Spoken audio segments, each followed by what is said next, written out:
Baboon TV presents 10 Disturbing Prison Experiments. Number 1. Conducted at the University of Stanford in the 70s, the goal was to analyze the reasoning behind conflict between prisoners and guards. They chose students to play the roles of prisoners and guards in a mock prison. The guards would torture the inmates as in a normal prison, and surprisingly, the prisoners took the abuse. Number 2. In the 60s and 70s, before the negative effects of radiation were widely known, doctors wanted to figure out its effects on male genitalia. So they would shoot several hundreds of rads of radiation, about the equivalent of 2,000 chest x-rays, at male genitals, to see its effects. Sadly, as you can imagine, it did not go over well. The patients settled for an over $2 million settlement later on. Number 3. The story of David Reimer is a sad one. When he was born, a failed circumcision left him without a penis. The doctor in charge, who was an advocate for the idea that gender is learned, set up David for life as a female.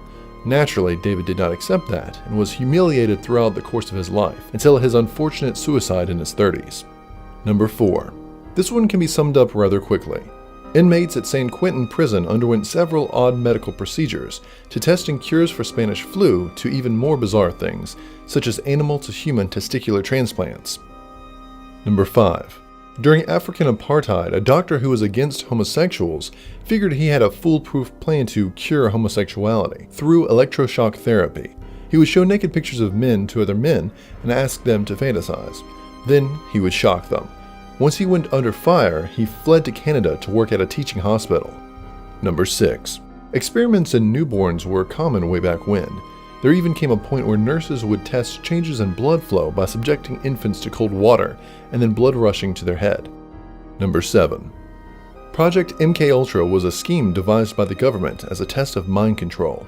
They would subject people to doses of LSD in attempts to have them lose control of themselves. Number 8. This is a simple case of negative versus positive feedback.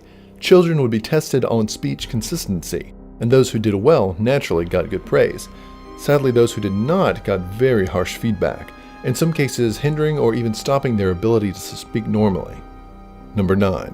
This was the test of effects of fallout radiation on a human, so doctors would subject over 200 patients with heavy doses of radiation, which in hindsight probably wasn't a good idea. Number 10. Operation Midnight Climax was a test of the effects of sexual blackmail, as well as LSD on the field. Patients would be led into a room by a prostitute and unknowingly given LSD while being watched behind a one-way mirror. Thanks for watching another amazing video. Don't forget to subscribe for more.